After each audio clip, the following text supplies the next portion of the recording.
Okay, folks, we're just about half a minute or so out. And nope, we have 8, so let's go ahead and get started. Welcome to this APAC OUC webinar, part of the APAC OUC webinar tour. This is techniques for taming the asynchronous nature of Node.js. And if you're here today, you're probably already aware of the entire tour. The only reason I bring you here is to show you that I'll be presenting a couple of times, a few different times actually. So this is the first one, techniques for Node.js. And then I'll be presenting again, building real-time data and web apps with Node.js. And then finally, I'll be presenting Git out of town. This is actually about a lesser known feature of Oracle database that allows us to do some things that are similar in nature to what we get out of Git, but rather than source control, it's for versioning data in the database. So if you're interested in checking out any of those, just see this page here.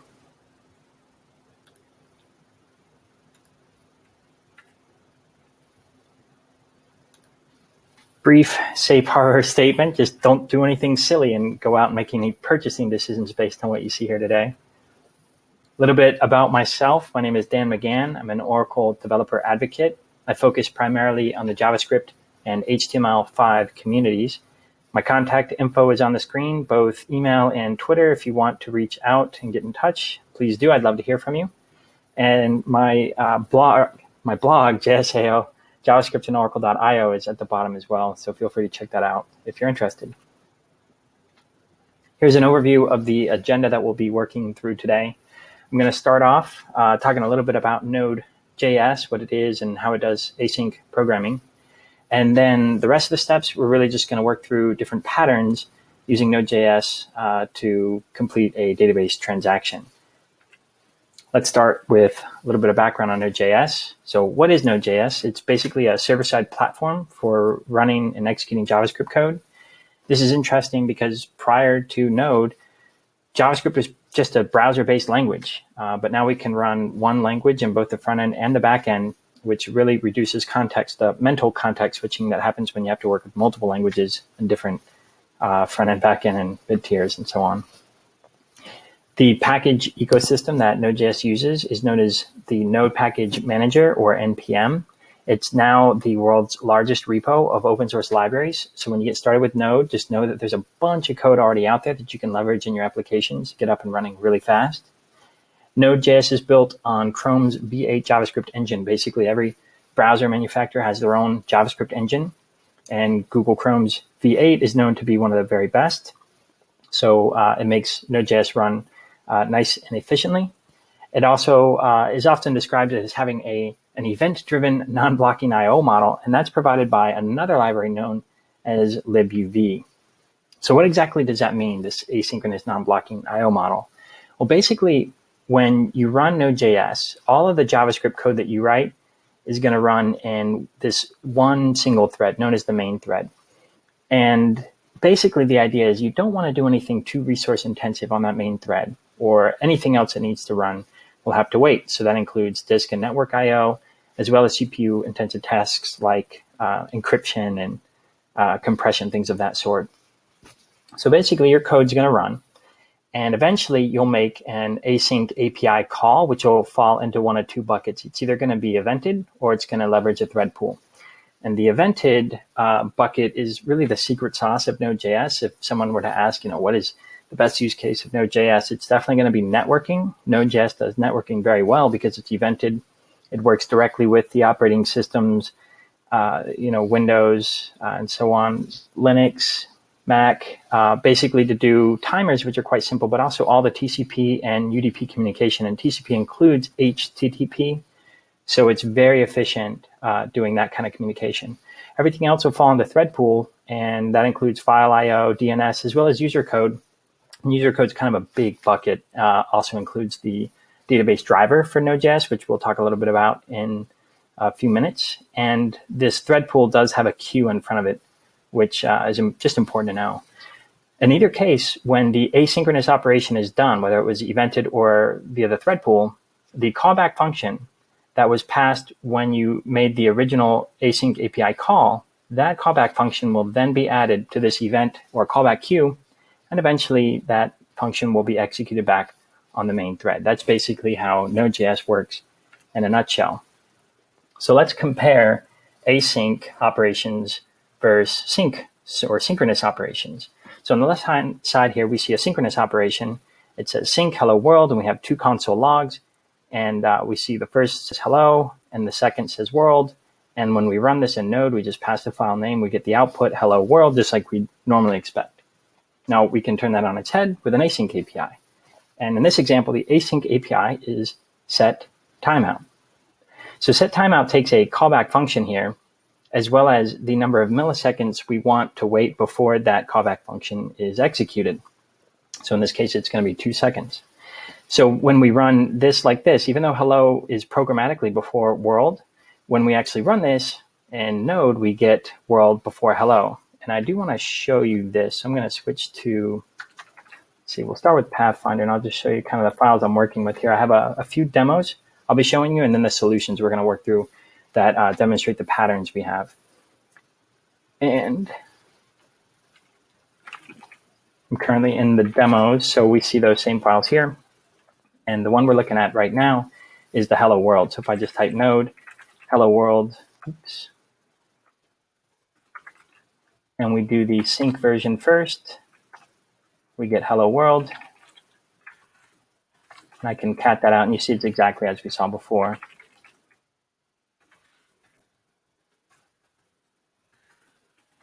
The async version is the one that's using set timeout. When I run that, we get world. 2 seconds later, we get hello. And the only reason I showed you that live is because it can be a little surprising when you're used to programming languages that are not truly asynchronous. But that's just sort of the way things work in Node. What about callbacks versus async? So here we have a couple of modules, module 1 and module 2. And all a module in JavaScript is a file that exposes some functionality and keeps other functionality private. And the way it exposes functionality is using module.exports. So this is how we expose functionality. And in this case, I'm exposing a property called doWork, and I'm setting it equal to this function. Now the function takes a callback function, invokes it, and passes back a random value. Pretty simple. Module 2 requires in module 1, and I just give it a name, async module, and then I can use the doWork function that was exposed before, and I pass this callback function here to doWork. It gets, the callback function gets the value passed back, and we simply log that out to the console.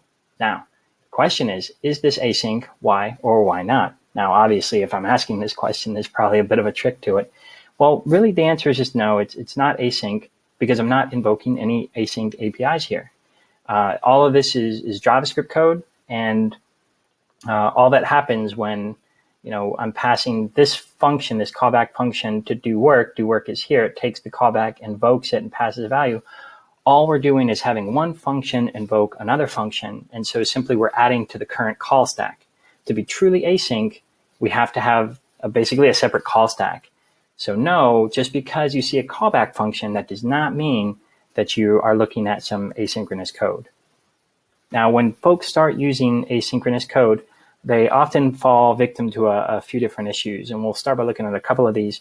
One is with try-catch, which doesn't work quite like people might think it does, you would want it to. And then if you are used to loops, actually kind of doing one thing at a time, maybe that'll surprise you as well. So a couple more examples here.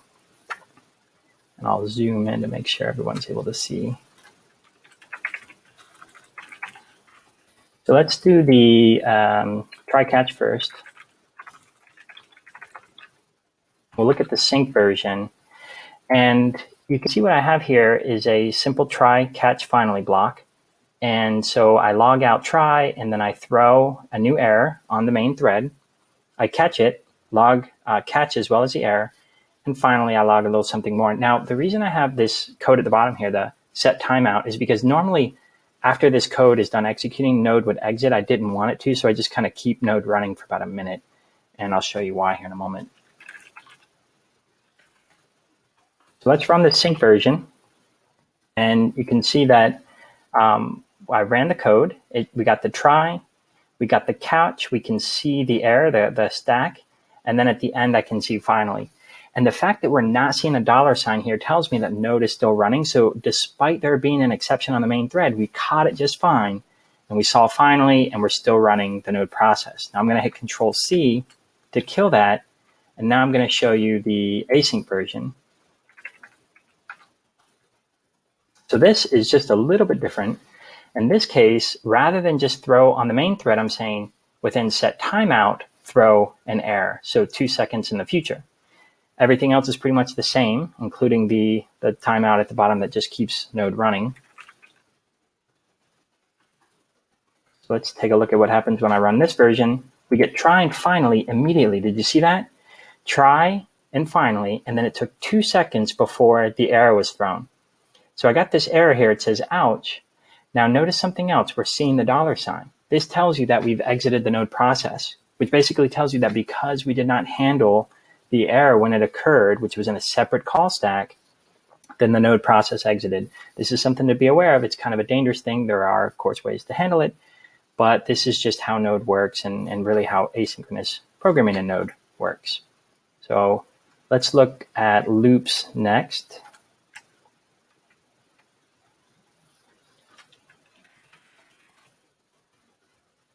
So we'll do cat on loop sync version. So of course, it's a very standard for loop where we declare a variable. It's while it's less than 3, we'll increment it by 1 and run this code, and we just log the current iteration.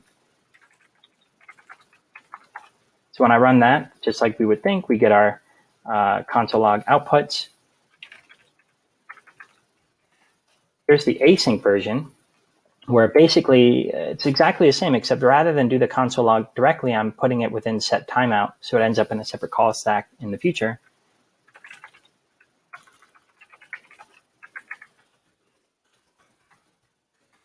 When we run this one, if the goal was to sort of do one iteration, wait 2 seconds, do another, wait 2 seconds, do another, and so on for however many loops we're doing, you would not achieve that goal here. You see that all of the console log output comes back at once. And the reason for that is this for loop will execute synchronously, making 3 async calls. Those async calls will get queued up essentially at the same time, so they'll essentially come back at the same time in 2 seconds all at once. So again, this is just kind of how it works and something to be aware of. But there are, of course, tons of workarounds. Now, the types of things you're often trying to do in your applications are just various async flows. And so some of those flows are going to be sequential, where you start a process and you need to do task 1, but task 1 has to finish before you can do task 2, and task 2 has to finish before you do 3, and so on, and you finally end that process. There's parallel processing where as long as the tasks are somewhat independent, perhaps you can start the flow, run them all in parallel, and then finish that. And of course, the user is going to notice a big difference in response time or just total time to do a task or a process because they're all done at once. Oftentimes, we combine these flows and we end up with both sequential and parallel processing. So maybe task 1 has to be done before 2 and 3, but you can do 2 and 3 together. So you'll do that and then finally go on to 4 and end that process. So this is the kind of work that folks are often trying to do. I came up with 2 different examples, and actually I was originally going to cover 2 in this talk, but I realized that really just covering 1 was enough. So we have a header detail transaction. This is the one that we're going to cover today. And it's a fairly simple database operation where we're inserting a header record, and we have to get the ID of the header record before we can then continue on and insert the detail records. It notes that this must be done sequentially, and you may be thinking, wait, once we get that ID from the header record, why can't we insert all the detail records in parallel? And the reason for that is if you're not working in SQL or PL SQL land, if you're using a driver to connect to the database and use it, then the way that you interface with the database is via a connection object. Now that connection object works as a serialization device. It can only do one thing at a time. And so even if you did a loop and said insert, insert, insert, despite that loop finishing, like you saw a moment ago, the operations will in fact be done sequentially. So just keep that in mind. Here's a completely different type of flow. Maybe you're doing some kind of ETL where you're pulling some data out of the database and writing it to JSON files. So perhaps you need the ability to read the data. There might be a lot of data, certainly enough to kill a node process, which is not quite a database. Maybe most node processes run with a gig or a few gigs of memory.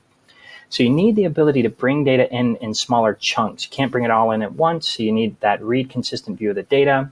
As you bring in the data in, perhaps you're transforming it somehow, making it a different format. And finally, of course, you're writing out to a file. And this is much more of a streams type flow for me. These are both possible in Node, these and many others. It's just the typical kind of stuff that folks are doing, and we're going to stick with the one here on the left. In order to do this, we need to use the Oracle database driver for Node. And here's an overview of the various classes that you'll get into when you use the drivers. So we have the base class, which is what you start with. And you use this class to either create a pool or to create a connection, a one-off connection. If you're doing a simple script that runs periodically, it's fine to just get one of these one-off connections. But if you're running a web server for an API or something along those lines, then you definitely want to create a connection pool first and then get your connections from the pool. It'll work a lot faster. Now, once you get the connection, this is what you're going to use to execute your SQL and PL SQL code. And depending on the code that you're executing, you might end up with a result set. This is what provides that read consistent view of the data. Or you might end up with a lob. And of course, this allows you then to stream data into and out of lobs within the database. So digging a little bit deeper into this header detail scenario, imagine that we're creating some REST API. And the API is whatever your company is, .com/API/orders. And what we want to have is the ability to handle a post on that endpoint. Now, a post correlates to an insert, so we're basically creating an order here. And when this post happens, the body of the JSON message should look something like this. So here's an order.json, and all we have are name for the parent record or the header, and then details is an array of things. And again, they only have a name property as well. So we have a parent thing and a child thing. And the idea is we need to insert all this as a single post, as a single database transaction. When I went to create my tables, I used the new Quick SQL application from the Application Express team at Oracle. I don't know if you've seen this, but it's super cool if you haven't. Just go to apex.oracle.com/quicksql. You'll need to have an Oracle account to get logged in, I believe. But the way it works, it's almost like a YAML file here. You say header on the left, and it says, OK. On the right, I'll generate the code for you to create a table called header. And then if you indent 2 spaces, 1 line down, and say name, varchar 255, it'll say, OK, I'm going to add a new property, varchar 255. And it's actually really feature rich. It can create foreign keys and not null constraints. And you can see it's all automatically adding ID with auto-generated primary keys. Very cool feature. Check that out the next time you're building some set of tables for a test or even for production use. You can save it and, of course, set all kinds of defaults and whatnot. But that's what I use to generate my schema, which I'll show you very briefly here. So I have 2 tables, header and detail. And I'm just going to really quick here run this. We'll make sure that there's no data in either. So now if we look at the header table, there's nothing in there. And, of course, that's what we'll be populating as we go. Oops. All right, so let's start by taking a look at Node.js style callbacks. This is the very first of the patterns we're going to be looking at. And basically, Node.js itself has tons of async APIs, whether they're for timers, as we've already seen with set timeout, or reading to writing files, or maybe we have some HTTP or TCP or UDP stuff we're doing. All of those things are typically going to be asynchronous. So the team that was creating Node.js basically came up with 2 basic rules for how callback functions should be done. Because frankly, although callback functions are pretty heavily used in the JavaScript community, there are no real rules for how they should be used. And so different APIs can look wildly different. So the rules are, number 1, the callback function is always the last parameter passed to an asynchronous API. And number 2, the first parameter of that callback function is reserved for errors. And so what does that end up looking like? It looks like this. So here I have a very simple example where I'm requiring in the FS module, which is the file system module, and I'm using its read file method to read this file with this encoding. And then here's that callback function from line 3 all the way down to 11. And I'm passing, notice when I invoke read file, there are 3 parameters, 1, 2, and 3, but the function, the callback function, is the last parameter. Then notice that the first parameter of that callback function is reserved for errors. Now what this means is the very first thing that typically happens within the callback function is that we look at the error to see if in fact an error occurred during the async operation. Now if an error occurred, we need to handle it. And in this case, and oftentimes, we simply log out the error and then we return. And this return here is important because it exits the function, preventing the success logic from executing. If no error occurred, this will evaluate to falsy, and then of course our success logic executes. So that's basically how this pattern works. And here's the solution for the header detail transaction, the bird's eye view, if you will. What we have here is the Oracle database driver being required in. I have a db config file that I can show you in a moment that contains connection information. And then I have a single function called create order, and I expose that here as a public method. And so create order is what's going to do all the work. And you'll notice I've just collapsed the function, but we're jumping through over 100 lines of code within that. So that's what we're going to get into right now.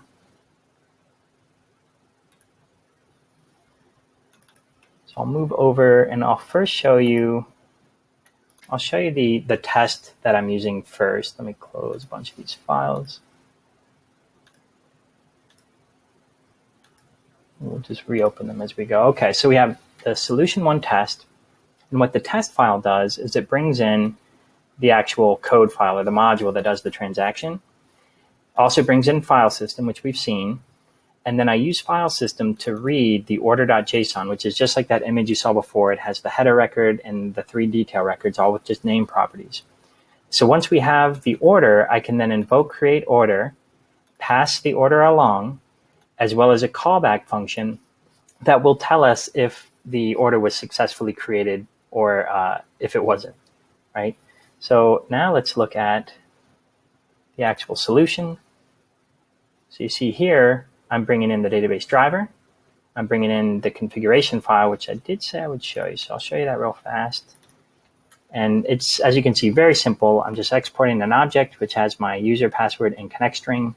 And this is hitting on a local VM that I have running. All right, so let's get into create order. It's somewhat of a mammoth function. And the way it works, we use the database driver to get a connection to the database. And we pass in those configuration details. And the second parameter is a callback function. It actually goes down quite a long ways. But it's a callback function. And the first thing I'm doing, as I said, I'm checking for errors and handling them. Now, the callback function, if there was an error, I'll invoke it here and pass the error along. And we short circuit. We're done working, right? But if we got a connection, we'll use that to insert into the header table. And you see name and ID here. And this is to point out that the database driver does support bind variables, both in, which is the default, so name's going in, but we're returning into ID. ID is coming out, so that's a bind out. And the third parameter being passed to execute after the bind variables is yet another callback function. The callback function, again, we have to check for errors and handle them. And if we didn't get any, then we can assume that result is good. And we'll, on our outbinds property, we're going to have the header ID of the new record that was created. We can then use that to use con.execute again to insert the first of our detail records. And what you'll notice here is that I'm inserting from the order the details property, which is the array. I have hard-coded the element in the array that I want to insert here. And the next one down, you'll see I've incremented that by 1. And the same logic yet again, I've incremented it by 2. Or set it to 2, hard-coded it. And so when the first insert finishes, then the callback will start the second. When the second finishes, its callback will start the third. And then when that's finished, we can use the connections commit method to commit our work. And then we can close the connection. And finally, when everything is successful, we'll invoke the callback and just pass null because no error occurred. Pretty long. About 119 lines of code. And if you look over here, maybe you can see it as I'm scrolling. You notice it gets indented more and more as we go down toward the bottom of the function.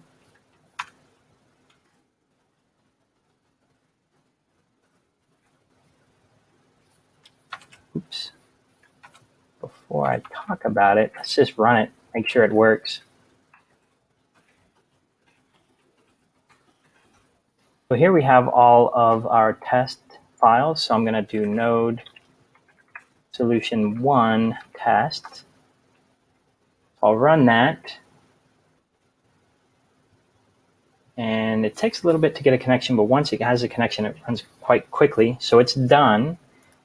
And I'll come over to SQL Developer and refresh again. And there it is. There's our first parent thing coming in. So it looks like the operation was successful. We can see the child records as well. So cool.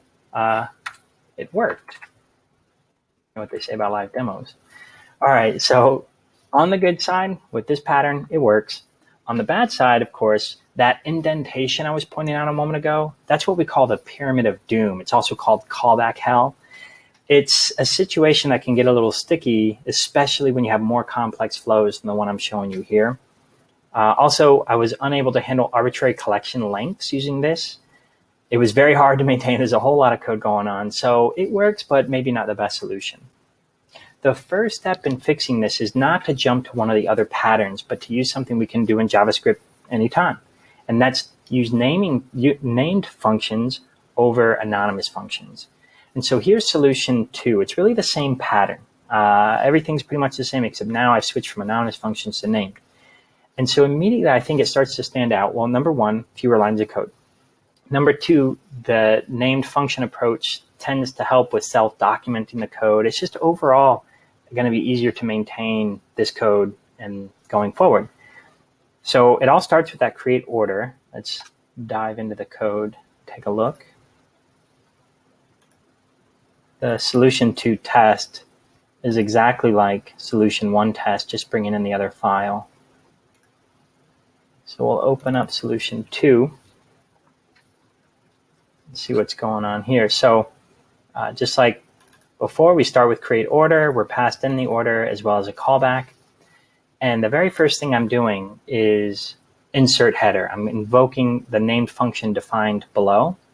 Now, create order was exposed as a public method, but insert header and all the rest were kept as private methods. So I invoke insert header, pass along the order and the connection, and then a callback function that'll be invoked to commit the transaction in the end, but not before all the other work is done. So what insert header does, it takes the order and the connection and the callback, uses the connection to insert the header, just like before. And then when it's done in its callback function, it invokes the named function insert details. Now here's where the advantage of named functions comes in, aside from just being a little bit more organized. Here we have insert details, and it's taking in the actual array, the entire array of all the detail records, the header ID, the connection, the callback, as well as this index value. Now note that this is a default to 0. It wasn't passed in here, so it's just defaulting to 0. And what it does is it checks that index and against the parameter, the array length. And if it's the same, then we know we're finally done inserting all the detail records. Otherwise, we come down, we insert into the detail table, and then in its callback function, we can now use recursion to invoke the named function over again and just increment that index by 1. So this is a manual recursion approach, but it is definitely better, moving in the right direction, fewer lines of code. It can handle arbitrary lengths. On the bad side, the functions are still tightly coupled, and manual recursion is not everybody's cup of tea. I'll show you real quick.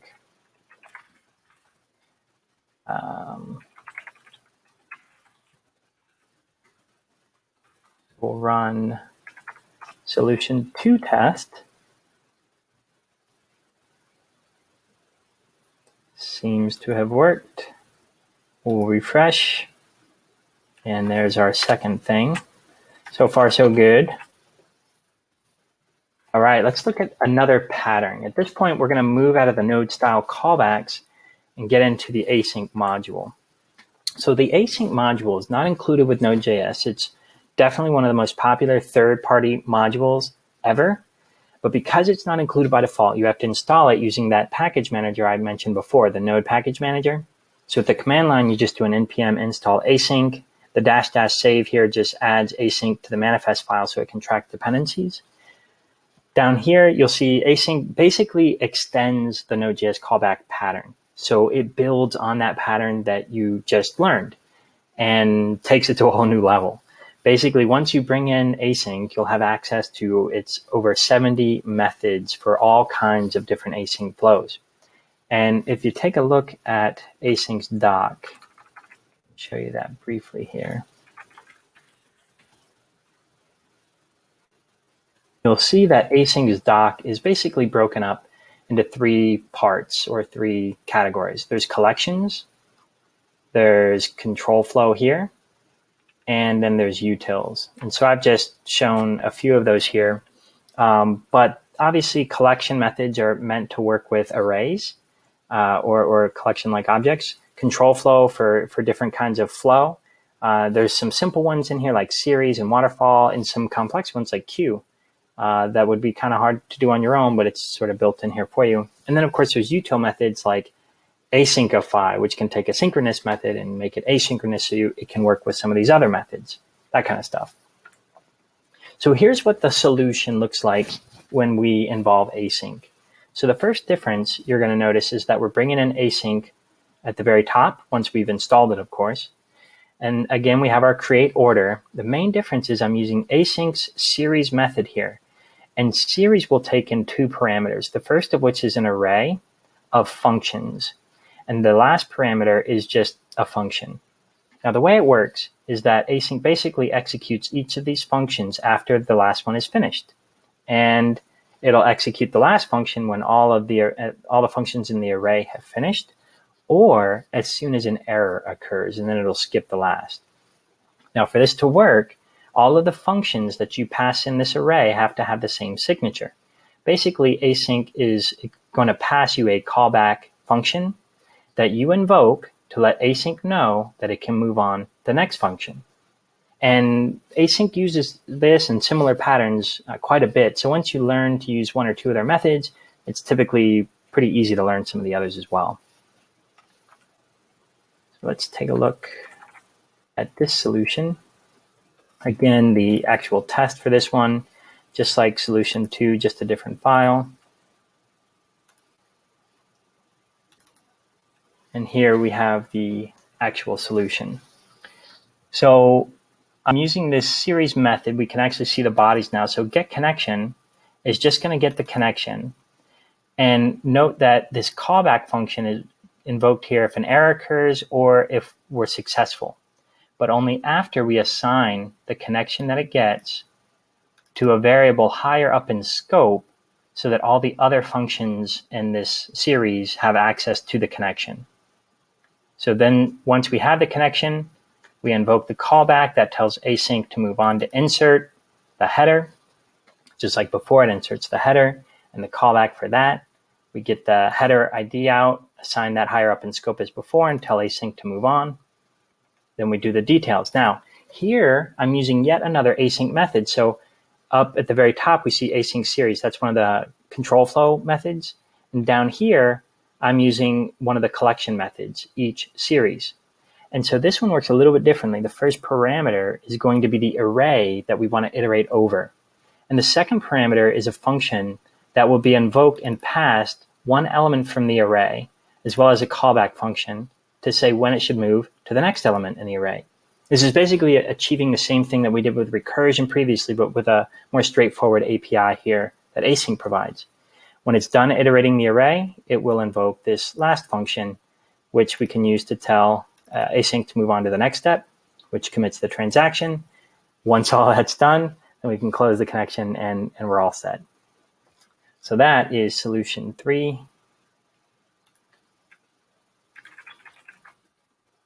Let's make sure it works.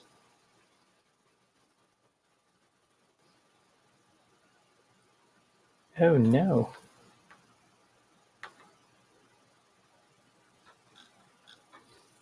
I believe I was playing with this at the last minute when I shouldn't have been. Okay, so there was no error. I should fix that with an if, but it worked. We'll verify it. We'll refresh here, and we have our third thing. Good. So far, so good. Just a small bug that I need to fix. So the async module overall, I think it is a fantastic module. It definitely helps you keep nesting to a fixed length, makes it super easy to process collections. On the negative side, you have to include a third-party module, which depending, of course, on where you work, this may or may not be an issue, but it's always a potential security issue. So just keep that in mind. Let's move on to the next solution. This is promises, and promises is kind of a big topic, but we're going to move through it rather quickly.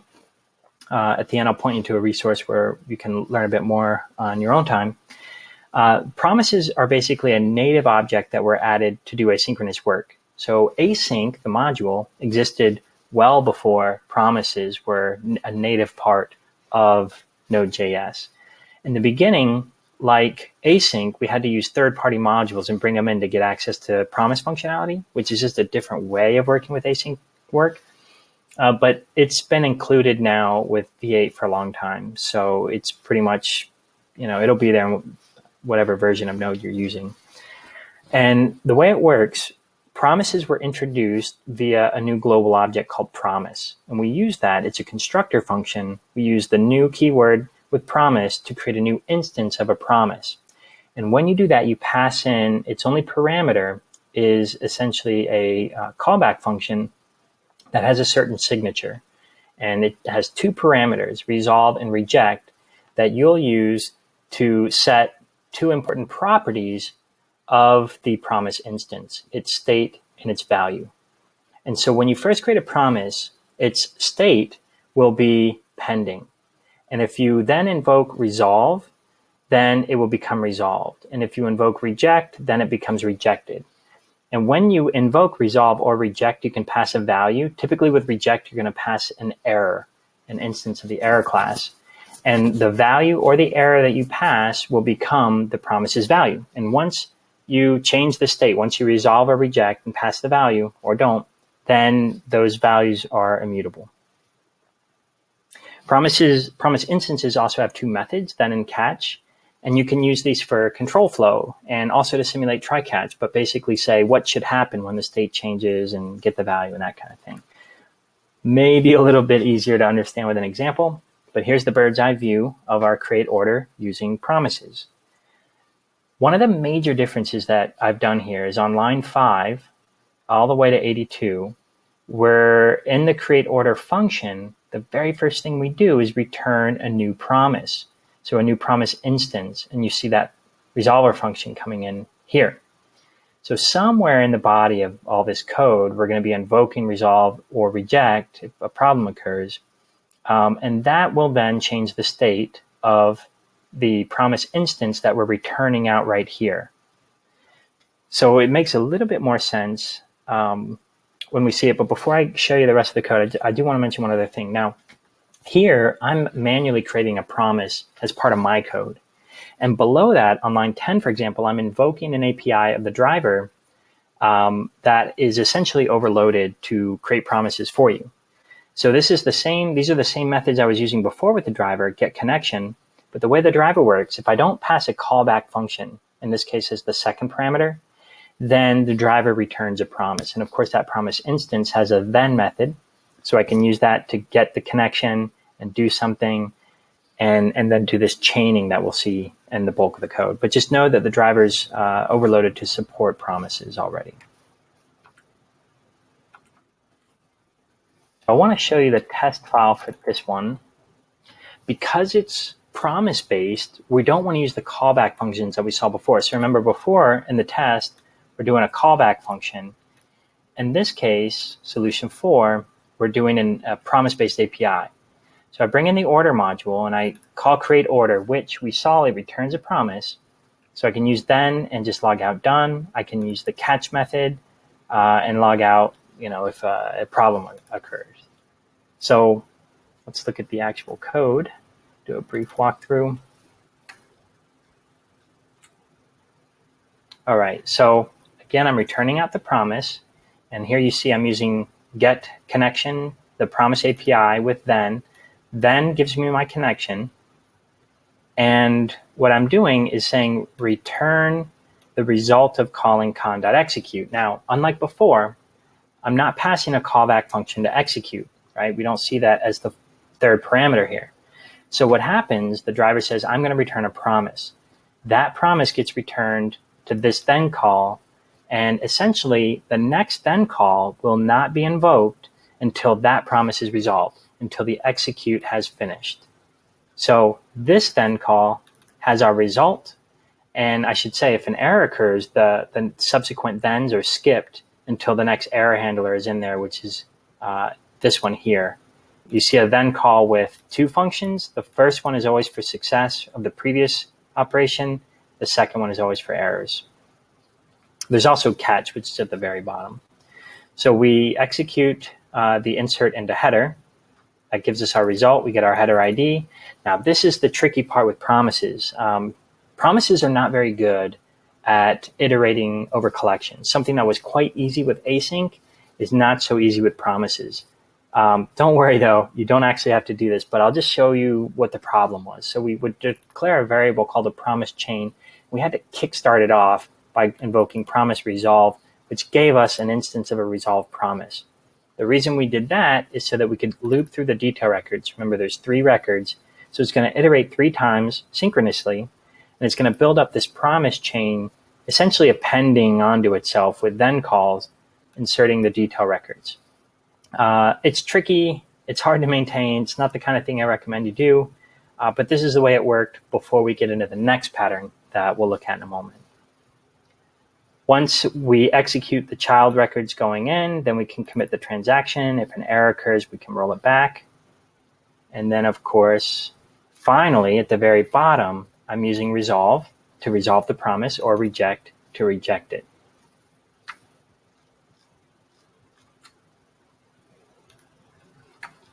And so we'll fire off the 4th solution. It says it's done. We'll take a look, and in fact it is. Everything's working so far so good. So promises definitely have some good things going on with them. You can fix nesting issues. You don't have to include any third-party modules anymore. On the bad side, though, they're not so good at processing collections sequentially.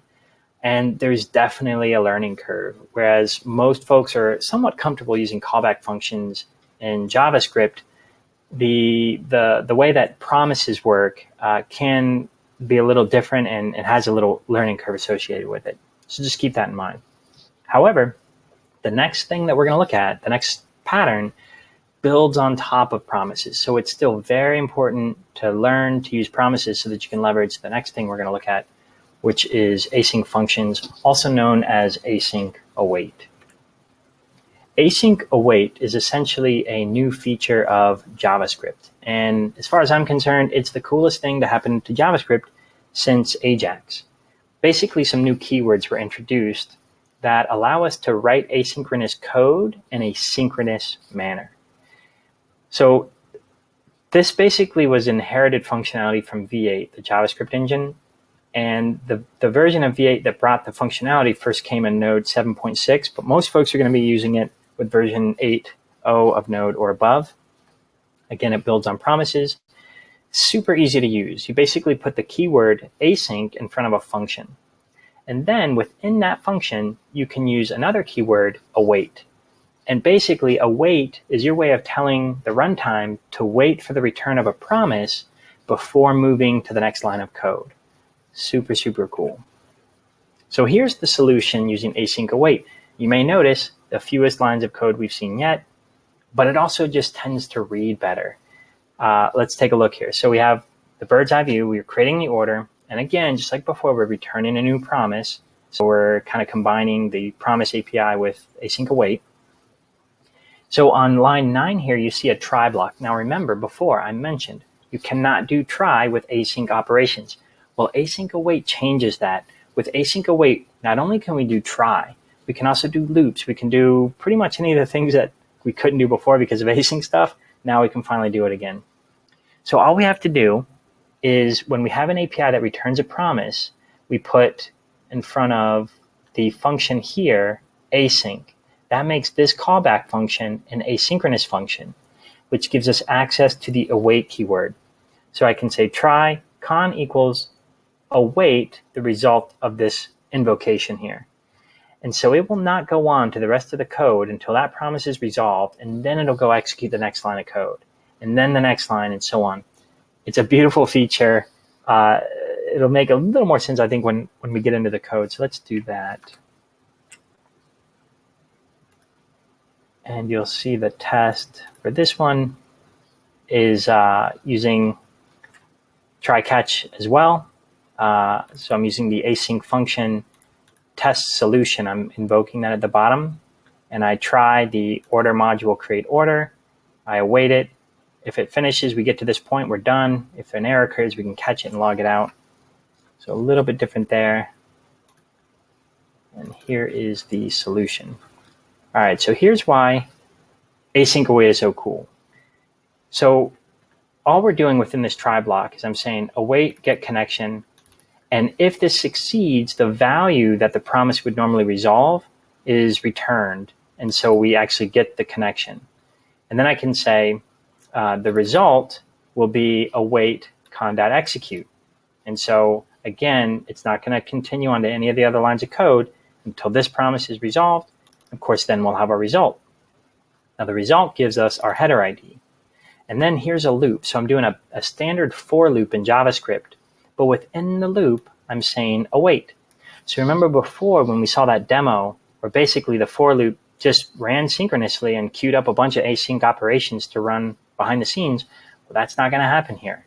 It'll enter the for loop, it'll execute once, and it's going to await before the next iteration of the loop. And then it'll do it again as many times as it needs. And finally, we'll move on. So then we can commit and then resolve our promise. So it's the basic try, catch, finally that most folks are used to doing in perhaps a language like Java. So we can finally do that again now in JavaScript. But behind the scenes, the code is executing asynchronously as it's always done with JavaScript. So we'll give this one a test as well.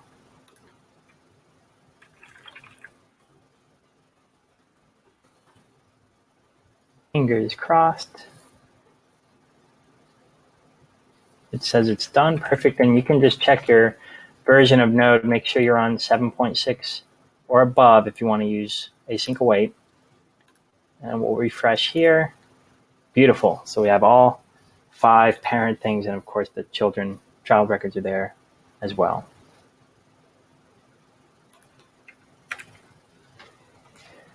On the good side, async await is beautiful. I think it's going to clean up a lot of the async code that folks are writing in JavaScript applications with Node. I love the fact that we can start to use the constructs of JavaScript like try, catch, and loops again without worrying about it. It just works. As you saw, this was the fewest lines of code, and in my opinion, the easiest to maintain. On the bad side, of course, because it builds on promises, it's still important to learn promises, to understand async processing with Node before you can really leverage async await correctly. I have a couple of next steps listed here. If you're interested, I wrote a series on this, and I'll provide the link in these slides as well as any way Francisco lets us. But the way it's turned out, so if I go to my blog,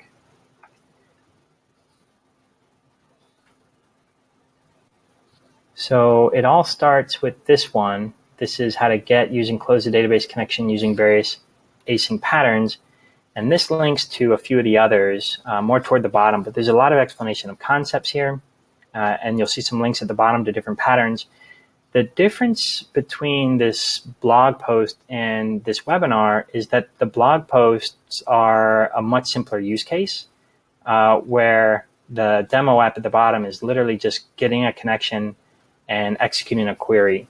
So it's a bit more simplistic. We're not doing like a header detail style transaction, but this is still a great place to learn and sort of build on the concepts that we covered here.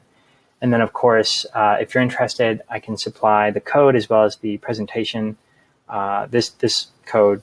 So if you want to work through these examples and take it to the next level, you'll certainly have that available as well.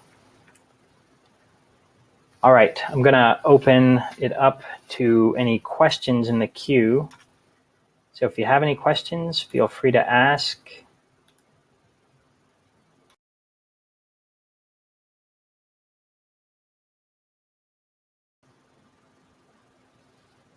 I'll just provide a few seconds for folks to ask any questions.